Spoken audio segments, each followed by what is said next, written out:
स्वतःकडे असलेली सुतगिरणी, साखर कारखाना, जिल्हा मध्यवर्ती सहकारी बँक, कृषी उत्पन्न बाजार समिती एकही संस्था धड चालवू शकले नाही. ते विधानसभेचा काम कसा सांभाळतील?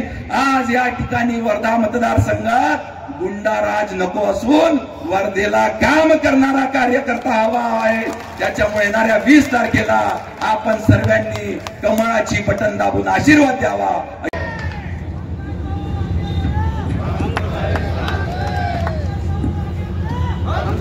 साथ 20 नोव्हेंबर रोजी होणाऱ्या महाराष्ट्र विधानसभेच्या निवडणुकीच्या अनुषंगानं आज प्रचाराच्या निमित्तानं ह्या वर्धा विधानसभेच्या उमेदवार म्हणून मी उभा असलेल्या मतदारसंघामध्ये प्रचार करण्याकरिता आलेले देशाचे आवडते केंद्रीय मंत्री, आपल्या सर्वांचे मार्गदर्शक आदरणीय नितीनजी गडकरी साहेब, आपल्या वर्धा जिल्ह्याचे माजी खासदार सन्मान्य रामदासजी तडस साहेब, सन्मान्य सुरेशजी वाघमारे, माजी आमदार सन्मान्य सागरजी मेघे, सन्मान्य शरदजी शहारे, सन्मान्य गणेशजी गार, आरपीआयचे सन्मान्य विजयराव आगलावे, वर्धा जिल्हा भारतीय जनता पार्टीचे अध्यक्ष सन्मान्य सुनीलजी गफाट, वर्ध्याचे माजी नगराध्यक्ष सन्मान्य अतुलजी तराळे आणि मंचावर उपस्थित समस्त मान्यवर मंडळी, त्याच पद्धतीनं आज मोठ्या संख्येनं उपस्थित असलेले वर्धा सेलू मतदारसंघातील उपस्थित सर्व सन्मान्य मातृतुल्य पितृतुल्य बंधू भगिनी, आपल्या सर्वांचं या ठिकाणी मनपूर्वक स्वागत करतो. आदरणीय साहेब, आपला मनपूर्वक आभार याच्याकरता मानतो की 2014 साली त्याच पद्धतीनं 2019 साली झालेल्या दोन्ही विधानसभेच्या निवडणुकीकरता फक्त आपणच स्टार प्रचारक म्हणून माझ्या निवडणुकीकरता आले आणि दोन्हीदा आपल्या मार्गदर्शनामुळे मला या ठिकाणी मोठ्या संख्येने विजय प्राप्त झाला. कुठली राष्ट्रीय पार्श्वभूमी नसताना आदरणीय रामदासजी तडस, आदरणीय दत्ताजी मेघे यांच्या आग्रहामुळे आपण 2014 साली मला विधानसभेची तिकीट दिली आणि ह्या जनतेच्या आशीर्वादामुळे मी त्या ठिकाणी 2014 आणि 2019 साली दोन्हीदा ह्या ठिकाणावरून निवडून आलो. तसं पाहिलं तर वर्धा जिल्हा हा राष्ट्रपिता महात्मा गांधी आणि आचार्य विनोबा भावे यांच्या चरणानं स्पर्श झालेली पावनभूमी आहे. परंतु 2014 पर्यंत ह्या जिल्ह्यामध्ये कुठलाही विकास झालेला नव्हता. हा वर्धा जिल्हा विकासापासून कोसो दूर होता. आज आपल्या सर्वांना आनंद होतो की आपण सर्वजण जे मंडळी वर्धेमध्ये राहतो, सेलूमध्ये राहतो, या वर्धेतून किंवा सेलूमधून बाहेर कुठेही पडताना आपण वर्धेतून तुम्ही आर्वीला जा, वर्धेतून यवतमाळला जा, वर्धेतून आर्वीला जा, हिंगणघाट जा, त्या ठिकाणी वर्धेतून नागपूरला जा, वर्धेतून कुठेही आपण बाहेर पडतो तर त्या ठिकाणी रस्ता हा राष्ट्रीय महामार्ग झालेला आहे. तो कोणामुळे झाला आपण सर्वजण जाणतो. आज संपूर्ण देशामध्ये कोणाचं जर का नाव घेतल्या जाते तर कार्य सम्राट आदरणीय नितीनजी गडकरी. आज ज्या पद्धतीनं साहेब आपण नागपूरचा विकास केला, परंतु आज मागच्या 10 वर्षामध्ये आपण फक्त तो विकास नागपूरपर्यंत मर्यादित न ठेवता आपलं आधीपासून जे वर्धेवर प्रेम होतं त्या वर्धेकरिता सर्व जिल्ह्यात राष्ट्रीय महामार्गाची निर्मिती करून दिली आणि याच्याकरता माननीय माजी खासदार रामदासजी तडस यांनी प्रचंड पाठपुरावा त्या ठिकाणी केला.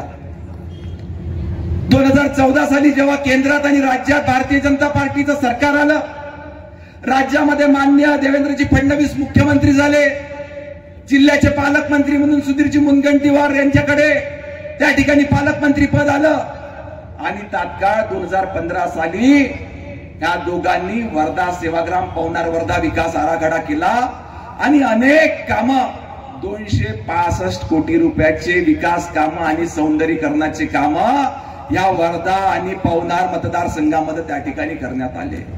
याच्यापेक्षा कितीतरी शेकडो कामं मागच्या 10 वर्षामध्ये आपण केले.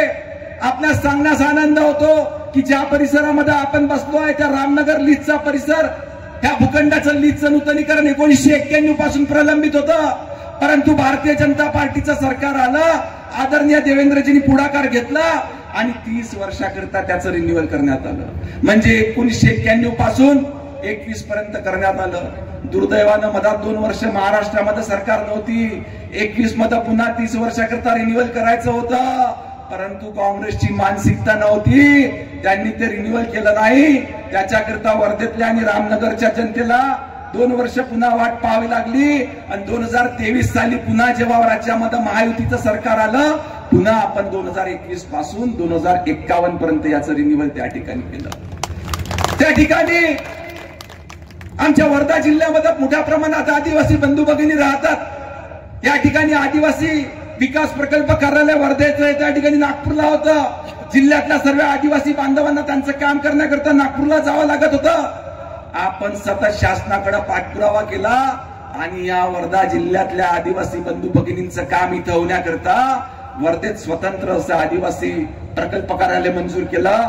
आज संपूर्ण आदिवासी बांधवांचं काम या ठिकाणी एकत्रितपणे केल्या जाते. साहेब, वर्धा शहरालगत मोठ्या ग्रामपंचायती आहे. आपण नेहमी त्या ठिकाणी सांगतात की पंकजा ग्रामपंचायतीचा समावेश वर्धा नगरपालिका करून या ठिकाणी वर्धाची महानगरपालिका झाली पाहिजे. या मोठ्या ग्रामपंचायतीमध्ये 2014 पर्यंत बांधकाम परवानगी त्या ठिकाणी स्थगित होती. ही देखील स्थगिती जवळचं भारतीय जनता पार्टीचं सरकार राज्यामध्ये आलं, आपण बांधकाम स्थगिती आली आणि त्या ठिकाणी बांधकाम परवानग्या सुरू झाल्या.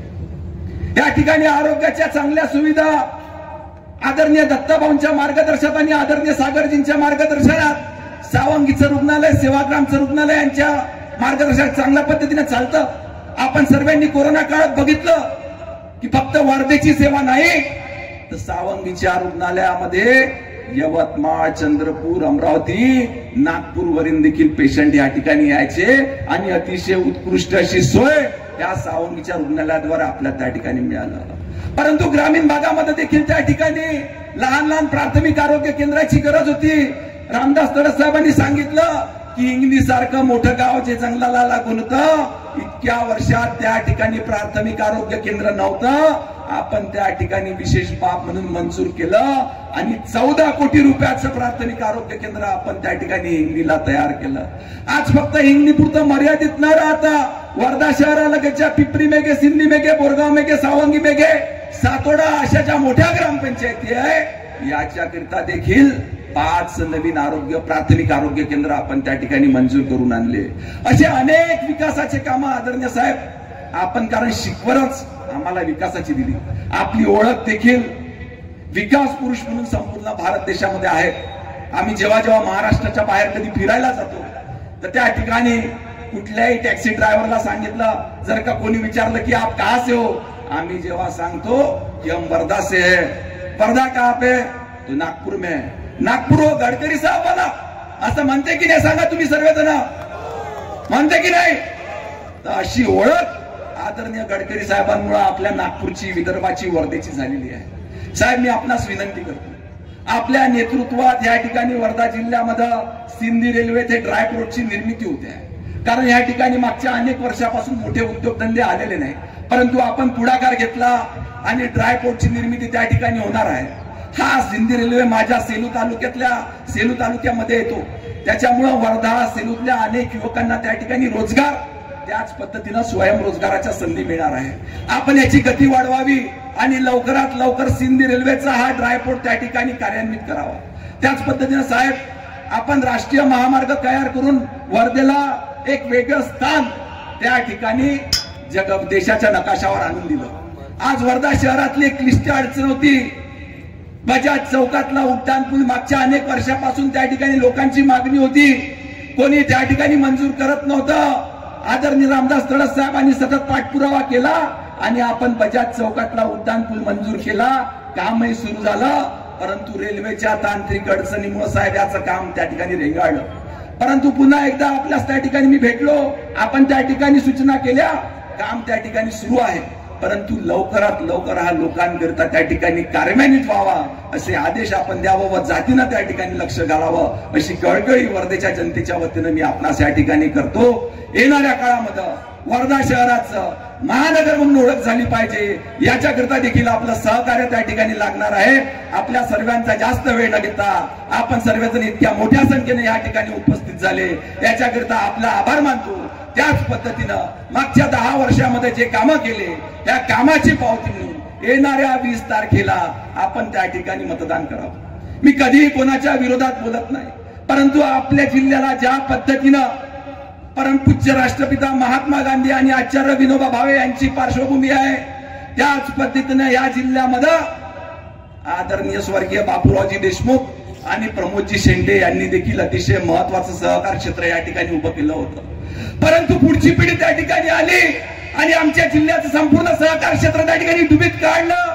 त्या ठिकाणी साखर कारखाना असो, सूतगिरणी असो, वर्धा जिल्हा मध्यवर्ती सहकारी बँक असो, पुढच्या पिढीनं संपूर्ण होरपळून टाकलं। आज त्या ठिकाणी कोणी असो, 2 सूतगिरण्या होत्या, दोन्ही बंद पडल्या, शेतकऱ्यांचे पैसे बुडाले। दोन्ही सूतगिरण्या दोन्ही अध्यक्षांनी भाड्यानं दिल्या, दर महिन्याला भाडं खातात, परंतु याच्या शेअर होल्डर्सचं किती नुकसान झालं याची चिंता मात्र त्या ठिकाणी राहत नाही। या सर्व गोष्टींची आपण सर्वांनी चिंतन करावं की जे स्वतःकडे असलेली सूतगिरणी, साखर कारखाना, जिल्हा मध्यवर्ती सहकारी बँक, कृषी उत्पन्न बाजार समिती एकही संस्था धड चालवू शकले नाही, ते विधानसभेचा काम कसा सांभाळतील। आज या ठिकाणी वर्धा मतदारसंघात गुंडाराज नको असून वर्धेला काम करणारा कार्यकर्ता हवा आहे। त्याच्यामुळे येणाऱ्या 20 तारखेला आपण सर्वांनी कमळाची बटन दाबून आशीर्वाद द्यावा अशी विनंती करतो आणि माझे 2 शब्द संपवितो। धन्यवाद।